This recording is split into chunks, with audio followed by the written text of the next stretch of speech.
지난달 표준 단독주택 공시가격 발표에 이어서 그제는 표준지 공시지가 발표가 있었습니다. 9.4%, 전국적으로 9.4%가 올랐습니다. 네, 하지만 이를 두고 어떤 언론은 공시지가 상승으로 또 어떤 언론은 급등으로 보도를 했습니다.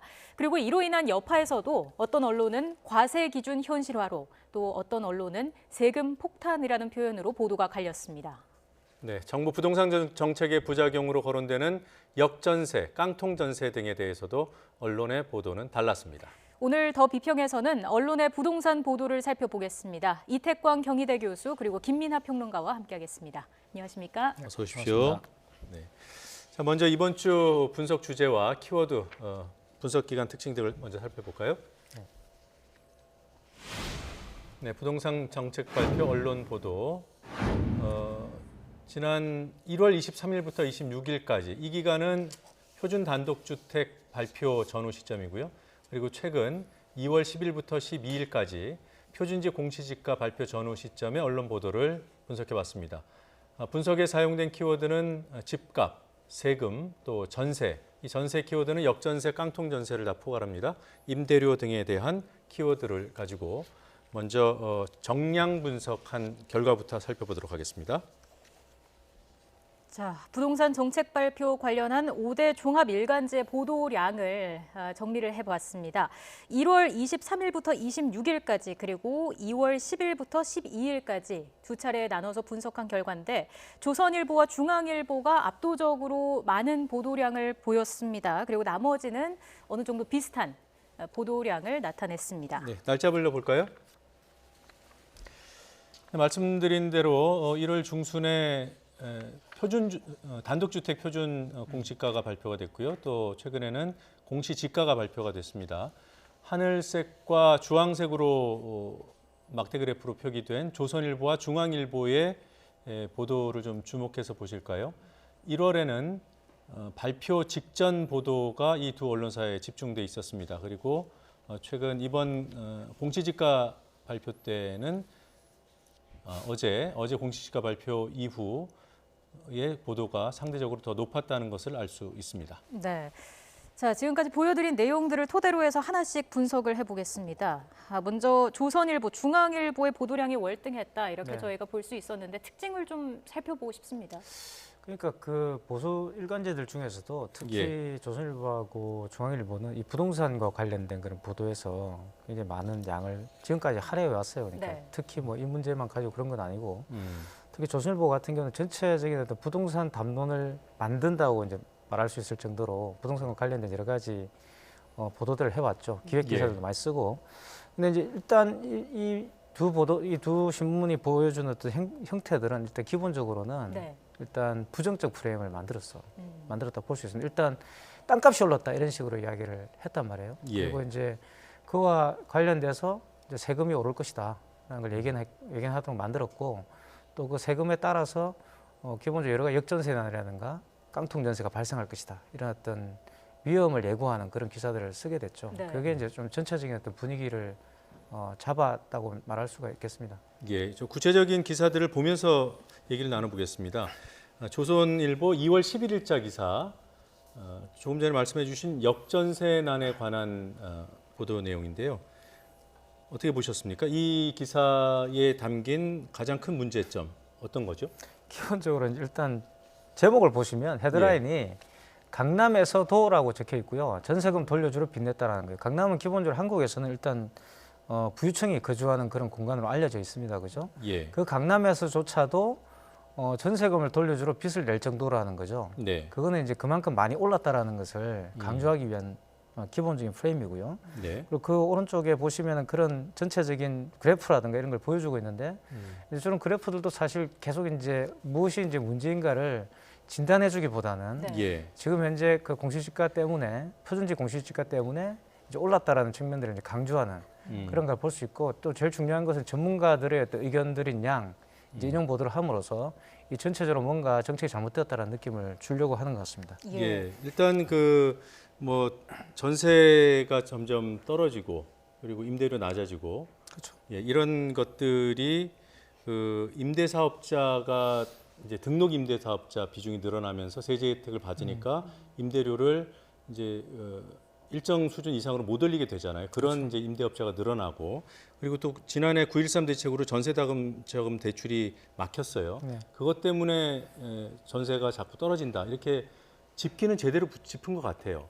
그렇죠. 근데 이거를 그러니까 좀 뭐라고 할까요? 우호적으로 쓰지 않고 부정적으로 썼다는 말씀이시죠? 기본적으로 이제 여기에 이제 사실을 뭘 강조하고 무엇을 이제 축소하느냐가 또 이제 네. 사실을 왜곡할 수 있는데요. 이 프레임의 가장 중요한 문제는 강남에서도 빚을 냈다라는 것이잖아요. 그러면 강남이 아닌 사람들은 어떻게 하겠느냐 이런 분위기를 주고 있지 않습니까? 네. 그런데 이건 사실이 아니죠. 그러니까 0.4%에 관련된 이제 토지만 예. 공시지가를 정상화한 것이죠. 음. 이게 이제 팩트입니다. 그러니까 모든 땅값이 오른 게 아니에요. 그러니까 예. 거기서 0.4% 안에 들어가는 그러니까 최소한 평당 2천만 원 이상 되는 예. 그 공시지가를 정상화했다라고 지금 이제 정부 측에서 이야기하고 있고 사실 네. 그 이전에 올리지 않았기 때문에 예. 뭐 정상화라고 말한다고 해가 틀린 말은 아닙니다. 음. 그리고 이제 기본적으로 땅을 소유하지 않으신 분들 또는 이제 실질적으로 서울 이외의 지역에 땅을 소유하고 계신 분들은 아무런 영향이 없어요 이게. 뭐 그리고- 전혀 없지는 않겠지만 네, 거의 저렇게 뭐 과장할 거의 이유는 영향이 아니다. 없습니다. 심지어는 군산 같은 곳은 오히려 공시지가 내렸죠. 실질적으로 내린 지역들도 있습니다. 예. 그런데 이제 지금 보시면 언론 보도에 보면 지자체 뿔났다 뭐 이런 식의 표현들도 쓰고 그래서 마치 네. 이제 공시지가 떨어지면 그 이제 지자체가 뿔이 났다는 것은 그 지자체 같은 공시지가 떨어졌다는 거죠. 예. 뭐 이런 식의 어떤 보도들을 함으로써 뭔가 일반적으로 전혀 이게 문제와 크게 영향을 받지 않으시는 분들도 불안하도록 만드는 그런 보도를 하고 있다고 볼 수 있죠. 강남에서도라는 표현에 그런 내용들이 다 함축돼 있군요. 네. 이 기사에 사용된 용어도 좀 짚어보고 싶은데 역전세난 이 표현에 담긴 정치적 의미는 뭘까요? 일반적으로 전세난이다 하면은 뭐 전세에 뭐 매물이 부족해서 뭐 품귀 현상이 일어난다든지 또는 이제 전세가가 너무 높아서 전세를 이제 못 얻는다든지 이런 현상을 말하는데 예. 역전세난이라는 거는 그 반대라는 거죠. 집주인이 세입자를 구하지 못하거나 또는 집을 이제 저 전세가가 내려서 전세금을 이제 기존 세입자에게 돌려줘야 되는데 돌려주지 못하는 경우 그래서 방금 나온 보도에도 이제 빚을 낸다 이런 표현이 등장하지 않습니까? 예. 그래서 전반적으로 역전세난이라는 표현 자체가 가지고 있는 이 관점이 사실은 집주인의 이 관점이라는 점이 있는 거죠 분명히. 물론 이 역전세난이라는 어떤 용어로 규정된 상황 속에서 세입자도 피해를 보는 부분이 당연히 있습니다. 이 전세금을 돌려받지 못해서 이사를 네. 못한다거나 그런 사례가 있기 때문에. 그런데 또 반대편에서 보면 이 역전세난의 어떤 그 발발 지점이랄까요? 그런 부분의 상당 부분은 예를 들면 지난번에 이제 부동산 급등기에 일어났던 갭투자라든지 이런 부분에서 사실 발생한 부분들이 있는 거거든요. 갭투자라는 게 이제 전세를 끼고 이제 그 여러 주택들을 매매하는 그런 행태였기 때문에 네. 이 역전세난으로 가장 타격을 받는 사람들은 이 그런 식의 이제 투자자들 아니겠습니까? 예. 그래서 그런 부분들은 사실 좀 섬세하게 분리해서 사실 언론들이 그 현상들을 보도해줘야 되는데 역전세난이라는 단어 하나에 지금 이런 여러 가지 현상들이 어떤 그 부동산 정책의 실패와 앞으로 부동산 시장의 위기 이런 걸로 이제 이 종합하는 그런 시각이 들어있기 때문에 분명히 정치적으로는 좀 어떤 편향적인 이 측면이 있는 보도가 가능하게 만드는 예. 그런 용어가 될 수가 있다. 그런 점에서 좀 우려가 되는 부분이 있습니다. 예. 정부 발표를 일견 담백하게 보도한 것 같은 보도들 사이에서도 좀 차이가 있다는 지적이 있습니다. 일단 두 신문사의 발표 전하고 있는 그런 기사를 비교해 보죠. 화면 왼쪽에 중앙일보 기사는 서울 땅값 14% 올랐다. 강남 중구는 20% 넘어. 팩트는 맞습니다. 경향신문은 공시지가도 고가 중심으로 그러니까 비싼 땅 중심으로 인상을 했다. 수치는 같고요. 자, 어떻게 보십니까? 이런 보도 많은 차이가 있다고 볼 수도 있고요. 또 내용을 보면은 거의 같아요. 그렇습니다. 정부 발표의 핵심이 사실은 이 공시지가 관련해서는 표준지 공시지가 관련해서는 이 아까 말씀하신 대로 고가의 일부 전체의 0.4%에 불과한 그 땅에 대해서 이제 현실화를 네. 시키는 것이 목적이고 나머지는 이제 시세 변동률을 그냥 이제 그대로 적용해서 공시지가 변동률을 적용했다 이런 거였기 때문에 예. 보도의 핵심은 고가 중심의 인상이다라는 부분이 들어가는 게 맞죠. 다만 이런 이제 사실을 전하는 보도 이외에 이제 해설성 기사들의 이제 내용을 보면 각 언론마다의 논조의 차이는 분명히 또 있습니다. 네. 예. 예를 들면 이제 고가 중심의 인상이라고 하는 말 속에 들어있는 여러 가지 해석들이 있는 건데 보수 언론의 경우에는 상대적으로 고가의 어떤 그 땅을 가지고 있는 사람들 거만 현실화시켰기 때문에 다른 일반적인 이제 99.6%에 갖고 있는 그 99.6%에 이르는 땅 주인의 경우와 형평성이 맞지 않다. 예. 너무 과도하게 이제 공시지가를 인상해서 적용한 것이다. 이렇게 이제 주장하고 있는 반면 좀 비교적 진보적인 이런 시각의 신문들은 그게 이제 공시지가를 지금 현실화시키는 것이 대단히 중요한 과제인데 고가의 일부분에만 그것을 현실화를 적용했기 때문에 나머지 이제 99.6%의 토지에 대해서는 조세 저항이라든가 예. 이런 걸 우려해서 오히려 정부가 좀 약하게 어떤 접근한 게 아니냐 이런 시각을 좀 보여주는 조금 차이는 있었던 것 같습니다. 예, 예. 논조의 차이가 있습니다. 보수와 진보 신문의 보도 차이가 좀 더 두드러진 사례를 함께 좀 보겠습니다. 그래픽으로 저희가 준비를 해봤습니다. 자, 지금 보시면 조선비즈 기사 같은 경우에는 시장 위축 불가피라는 표현을 썼고요. 또 한겨레 사설 같은 경우에는 세금 폭탄 가당찮다 이런 제목을 달았습니다. 극과 극 보도라고 할 수 있을 것 같은데 어떻게 보십니까?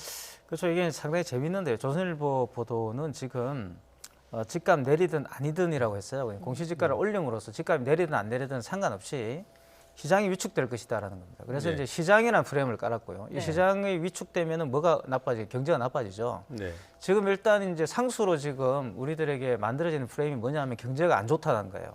경기가 침체돼 있다라는 것이고 지금 문재인 정부를 공격하는 가장 중요한 포인트가 지금 경제가 살아나지 않고 있다는 것인데 예. 이런 상황에서 공시지가를 올려가지고 이제 쉽게 말하면 시장이 위축되면 경제가 더 나빠진다.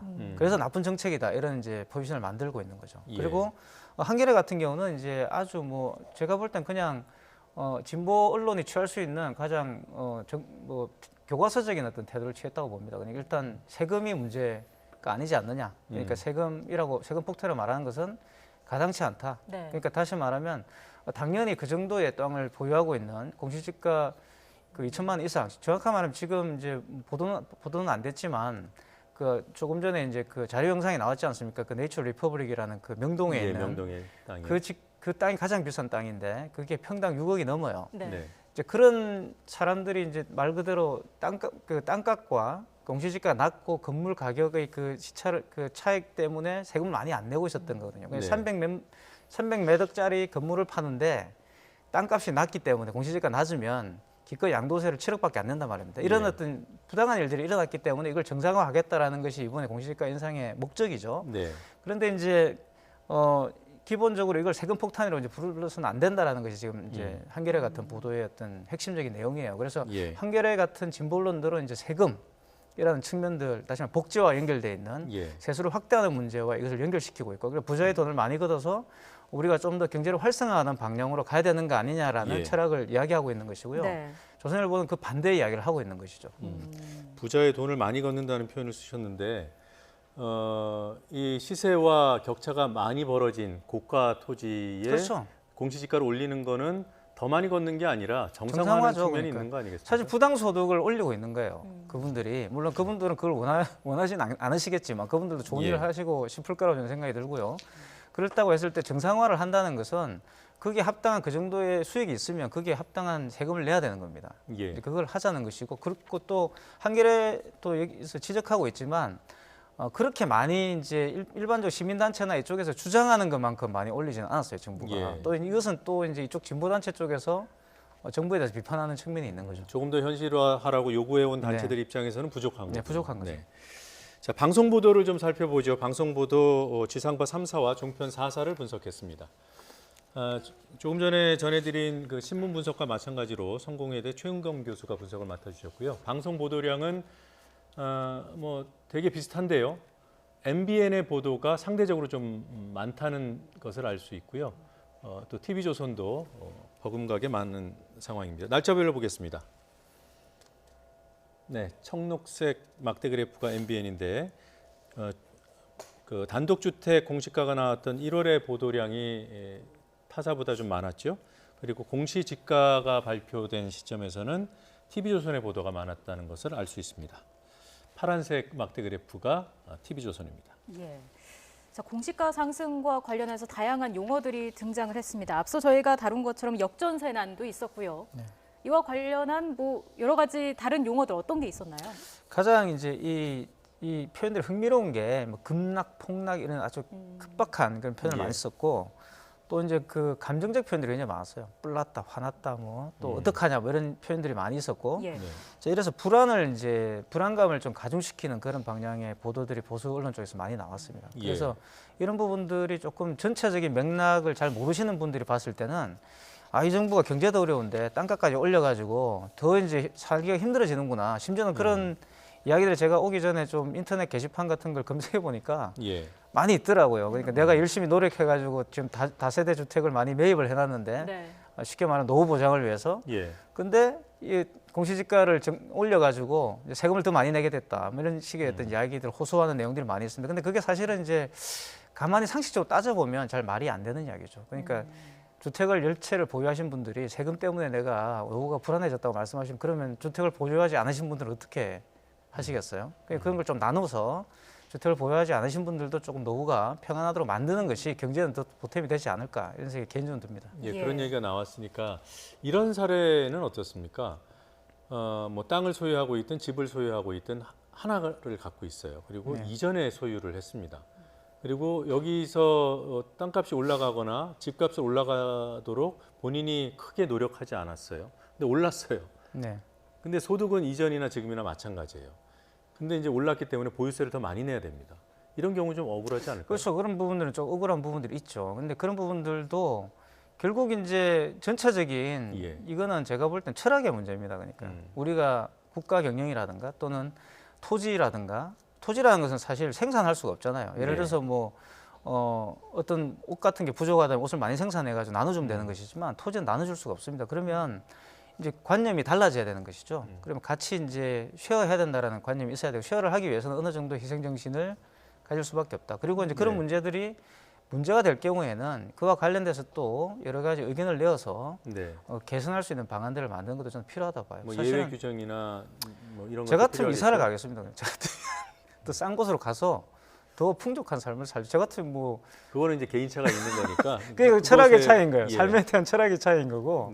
내가 이곳에 태어나가지고 제 뭐 지인도 이제 뭐 압구정동에 아주 태어나서 오랫동안 거기서 사신 분인데 세금을 낼 수가 없어서 이사를 가야 된다고 한다면 그분들도 억울하실 것 같아요. 그렇죠. 근데 할 수 없잖아요, 그러니까 그런 부분들은 내가 생활을 매니지하기 위해서는. 그러니까 1주택 소유자의 그런 이제 급격한 세금 인상에 대해서는 보전책이 있을 것이고. 근데 저는 크게 영향을 주진 않을 거라고 봅니다. 1주택 그 자가주택 내가 사기 위해서 살기 위해서 그 주택을 구입한 경우는 저 같은 경우 살기 위해서 구입을 했지만 이런 경우는 사실 크게 영향을 받지는 않아요. 참여정부 때는 이제 그런 사례가 이제 이슈화 돼가지고 프레임화 되기도 했는데 지금 거기에 대한 보존책들이 있기 때문에 상관이 없습니다. 은퇴한 분의 1주택 소유 그런 사례는 뭐 보도가 잘 안 되고 그리고 뭐 이제 주택 모기지 보험들도 많이 있고요. 그래서 충분히 그와 관련돼서 대책들이 있다고 봐요. 찾아보면. 다시 조금 전에 했던 말로 돌아가서요. 그 좀 과한 표현이 사용되고 있는 언론 보도 사례가 많다고 하셨잖아요. 그 사례를 좀 보죠. 채널A 보도와 MBN 보도, 방송 보도에서 이 두 가지 보도 사례를 좀 살펴보겠습니다. 역전세, 깡통전세, 공포 확산. 이건 물론 이제 인터넷에 올라와 있는 제목이고요. 보도될 때는 뭐 비상 이런 표현을 썼더군요. MBN의 경우에는 깡통전세 경고음이 울리고 있다. 뭐 이런 취지의 보도가 있었습니다. 어떻습니까? 이런 보도들 경고음, 비상 이 정도도 좀 과한 표현인가요? 저는 이제 뭐 대체적으로 좀 과장된 표현들이 있다고 생각하고 이런 표현들이 예를 들면은 뭐 전세의 경우라고 한다면 전세 가격이 뭐 올랐다 내렸다 하는 측면이 또 있는 거죠. 그래서 뭐 사실은 좀 분석이 필요한 부분이 있습니다. 이렇게 전세가가 떨어진 게 정부의 정책 때문인지 아니면 뭐 일종의 뭐 계절적 요인인지 이런 것들을 분석을 해서 사실 접근해 들어가는 이런 부분들이 필요한 건데 사실은 불안을 좀 과도하게 조장하는 이런 표현들이 이제 쓰이고 있는 거고 그런 면에서 사실 이게 뭐 언론이 꼭 의도했다라기보다는 하나의 어떤 사람들의 믿음에 영향을 주는 큰 이제 프레임이 형성되는 것은 사실입니다. 지금 이제 그 1월 말에 나왔던 그 표준 주택 그 공시가의 경우에는 일정 정도 이제 많이 올랐다라는 것을 중심에 놓고 이제 보유세 폭탄 뭐 이런 얘기가 이제 나오기 시작했던 거고, 그다음에 지금 이제 표준지 공시지가의 경우에도 많이 올라서 뭐 상인들이 뭐 젠트리피케이션의 어떤 희생자가 되고 뭐 임대료가 폭등하고 이런 부작용들을 막 얘기하고 있지 않습니까? 예. 근데 사실은 이런 것들이 일종의 예고편입니다. 이제 4월이 되면은 공동주택에 관련한 이제 공시지가가 이제 발표가 될 것인데 아파트군요. 네. 지난해에 부동산이 급등해서 사실은 사람들이 이제 많이 이제 투자를 했던 부분들은 사실 이제 서울의 아파트거든요. 예. 그런데 가장 큰 걱정이 이런 식으로 해서 이제 집을 갖고 있거나 어떤 이 자산을 소유하고 있는 사람들이 그게 전세 가격 때문이든 세금 때문이든 여러모로 불안함에 직면하게 되고 곤란하게 된다. 이런 걱정을 안고 있는 상황에서 이 공동주택 관련 이제 가격이 공시지가가 발표가 되게 되면은 사실 그 불안감은 실제로 배가 되겠죠. 그리고 그런 것들을 통해서 이제 또 사람들의 어떤 이게 내가 이 매매도 어렵고 부동산 시장이 줄어서 매매도 어렵고 그걸 갖고 있어야 되는데 전세도 뭐 전세금을 반환하느라 빚도 내야 되고 그리고 세금도 많이 내야 되고 나 어떻게 하라는 거냐 이런 여론이 만들어지기 쉬운 환경을 조성하기 때문에 이런 프레임에 대해서는 좀 경계를 하고 진실하게 그런 것인지를 한번 따져보는 그런 언론의 태도가 필요한 것 같습니다. 예, 말씀해주신 것처럼 4월에 아파트 공시가격 발표가 예정돼 있는데 네. 그때도 지금 같은 이런 그렇죠. 보도 행태가 반복이 될까요? 저도 또 반복이 될 겁니다. 반복이 될 것이고 이런 이제 감정적인 어떤 그런 수사를 통해서 특히 이거는 이제 아파트 같은 경우는 공동주택 같은 경우는 이제 일반 국민들에게도 영향을 미칠 수 있는 사안들이기 때문에 예. 그때 이제 상당히 많은 그런 반응들이 있겠죠. 네. 그것이 이제 반발이 되든 또 찬성이 되든 그게 관련된 이제 기본적인 지금 어떻게 보면 이제 프레임 깔기가 이루어지고 있는 거라고 생각할 수 있죠. 네. 뭐 조금 전에 그동안 현실화, 그러니까 뭐 조세 형평성을 맞춰 달라 그리고 공시지가 올려라 이런 요구를 했던 그런 단체들 입장에서는 부족하다 이렇게 얘기한다고 했잖아요. 이런 보도는 없었습니까? 그런 단체들의 목소리가 반영된? 일단 뭐 KBS 같은 경우는 그런 특별 프로그램을 만들어서 네. 이제 일단 그거와 관련된 그러니까 조금 더 사실 보도를 하려는 태도를 보여줬습니다. 네. 그래서 이제 전문가들을 불러서 이 공시지가의 의미가 상승의 의미가 뭔지를 설명하고 이제 주로 정상화라는 어떤 그런 이야기들 쪽으로 보도를 많이 했다는 생각이 들고요. 예. 그 외에는 뭐 사실 그게 어떻게 보면 제가 말씀드렸지만 결국 이게 토지를 어떻게 바라볼 것인가의 관점이고 네. 네. 이런 부동산과 관련된 어떤 정책에 대한 어떤 철학의 문제이기 때문에 결국 이 문제는 팽팽하게 의견이 네. 대립할 수밖에 없다고 봐요. 네. 결국 거기에서 이제 일반 국민들이 어떤 이제 입장을 취해주느냐가 사실 대단히 중요하죠. 예, 이 KBS의 보도는 정부의 표준 이제 이 공시가를 비판을 하고 있지만 방향이 다른 거네요. 그렇죠. 네. 이 부동산 정책은 참 발표될 때마다 큰 관심을 끌곤 하는데 보도하는 데 있어서 조심해야 할 포인트는 뭐라고 보십니까? 이 부동산 문제라는 게 사실 여러 주체들의 이해관계가 서로 부딪히기도 하고 또 같이 일어나기도 하고 이렇게 좀 서로 교차하는 그런 부분들이 분명히 있죠. 네. 그런데 언론의 보도 태도나 이 접근 방향을 보면 대개는 아까 말씀드렸듯이 집주인 또는 부동산 투자자의 관점에서 접근을 하는 경우가 많습니다. 예. 그리고 이제 뭐 정부의 부동산 정책이나 이런 것들이 어떠한 뭐 부작용도 없다든지 세입자들에게 어떠한 피해도 주지 않는다라고 말할 수는 없지만 여러 가지 이제 그 구제책이라든지 어떤 보호 장치라든지 이런 것들이 있는 것도 또 사실이거든요. 그래서 좀 이런 각 이제 경제 주체들의 입장에서 다양한 시각에서 이 보도를 해야 되고 그런 보도를 보고선 또 이 독자가 자신의 어떤 피해를 미리 예방하고 자신이 입을 수 있는 어떤 어려움들을 좀 극복할 수 있는 이런 실질적 도움을 주는 이런 보도들이 좀 있어야 되겠다 이런 생각을 많이 했습니다. 예, 지금 요즘 나오는 이제 공시가격 인상이 결국 집값 하락뿐만 아니라 이 세금 증가로 이어지기 그렇죠. 때문에 건물주 같은 경우에는 본인이 부담하게 될 그런 세금을 임대료로 전가시킬 거다. 어떻게 보면 상당히 좀 복잡한 네. 형태의 프레임을 좀 오랫동안 좀 친절하게 설명하고 있는 것 같은데 이런 좀 복잡한 거 말고요. 전통적인 부동산 보도에 있어서 좀 문제가 됐던 부분들은 어떤 유형들이 있습니까? 제일 이제 문제가 되는 건 결국은 세금입니다. 세금과 예. 관련돼서 이게 이제 좌파 정권의 어떤 그런 이 획책이다 이런 식의 어떤 분위기들 그리고 전체적으로 이제 이런 것들이 상당히 어떤 정치적인 어떤 프레임으로 만들려고 하는 경우가 많이 있습니다. 근데 사실 저는 그렇게 생각하지는 않고요. 왜냐하면 사실 이승만 정부 같은 경우도 지금 역사학자들이 평가하기를 가장 세계에서 토지 개혁을 잘한 정부로 알려져 있잖아요. 그러니까 만약에 이승만 정부가 토지 개혁을 하지 않았다면 이승만 정부는 사실은 마지막에 독재 정부로 또 우리가 알려져 있는 그런 정부조차도 사실은 토지 개혁을 했단 말이에요. 예. 그 이유가 뭐겠습니까? 그게 결국은 경제 발전의 가장 핵심적 문제이기 때문에 그렇습니다. 그냥 분배 없는 성장이라는 것은 사실 불가능하죠. 예. 그런데 한국은 이상하게 마치 분배를 이야기하면 좌파인 것처럼 이렇게 자꾸 프레임을 만들고 있다는 거죠. 그래서 부동산 문제도 저는 이게 겉으로 보면 경제 문제지만 예. 이 보수와 진보가 팽팽하게 맞서고 있는 의견 대립의 가장 핵심은 결국 정치적인 문제입니다. 제가 앞에서 철학이라고 말씀을 드렸는데 네. 이런 철학적 문제들을 가지고서 어떻게 보면 국민을 설득하기보다는 자신들의 어떤 이해관계를 위해서 이걸 정치화해서 누구의 편이 더 이제 옳은가를 자꾸 주장하려고 하는 그런 방향으로 가게 되는 거죠. 그러니까 결국은 이 문제와 관련된 어떤 그런 딜레마를 극복하지를 못하는 거예요. 사실 우리가 더 좋은 사회를 만들기 위해서는 세금을 당연히 정당하게 내야 되고 또 그거와 관련된 여러 가지 제도들을 합리화시켜야 되는 측면이 있습니다. 투명도를 예. 높여야 되는 거죠. 이제 그런 것에 저항한다는 것은 사실 굉장히 시대착오적인 거잖아요. 그죠? 우리가 상식적으로 생각해 본다면. 근데 이 부동산 문제와 관련해서는 계속 그런 정치 프레임을 만들므로써 네. 이런 문제를 은폐시켜 버리는 거예요. 우리가 정당하게 합의하고 좀 한 걸음 더 나아가야 될 부분들에 대해서 자꾸 이제 다른 네. 어떤 발목 잡기를 하고 있는 거죠. 알겠습니다.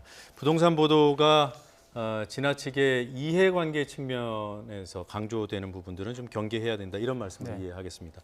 오늘 두 분 말씀 잘 들었습니다. 고맙습니다. 고맙습니다. 감사합니다.